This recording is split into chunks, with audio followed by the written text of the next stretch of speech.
Kemungkinan Jokowi sekeluarga beserta para ternaknya tidak menyangka sama sekali. Kemungkinan Jokowi sekeluarga beserta para ternaknya tidak menyangka sama sekali.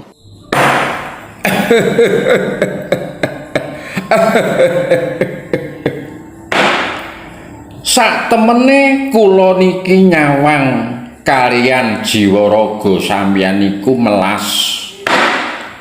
Dene gesang sampeyan nganti sepuh, nganti tuwa dibondo kaliyan ubaling nafsu angkara murka. Nganti wijiling ucap kang mijil ing lisan. Adoh saking peradaban luhuring budaya kang nama unggah-ungguh tata krama. Ing mangka ndika niku piyayi saka Yogya. Daerah kang kuncara, kedung lan lumbunging seni budaya, budayaning bab tata krama, tata susila, andhap asor, tepa sarira. Kondhang kuncara nganti teka mancanegara. Bangsa Eropa, Prancis, Jepang, Itali, Amerika padha sekolah ngudi ilmu padha teka nyang Yogya awit gandrung marang luhuring budaya. Tembang sinom nyebutake nuladha laku utama tumrape wong tanah Jawi, wong agung ing Ngesi Ganda, Panembahan Senopati. Kepati Amrsudi sudane hawa lan nafsu, pinepsu tapa brata tanapi ing siang ratri.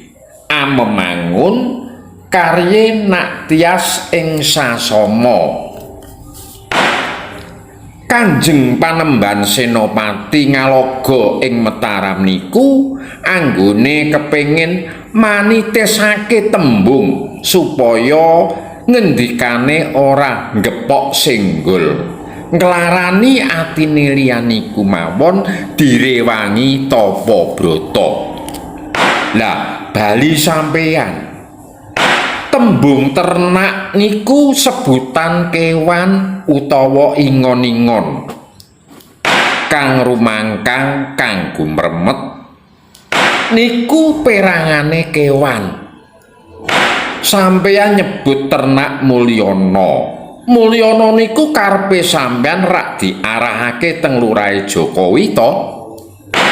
Tegese keluargane Lurahe Jokowi niku sampeyan padhakake kaliyan kewan lan pendukunge niku sampeyan sebut ternak utawa kewan. Sampeyan wis sepuh kudune bisa kanggo conto anak putu nuladani tata krama. Mboten ora kaya kuwi. Ngono ya ngono, ning aja ngono.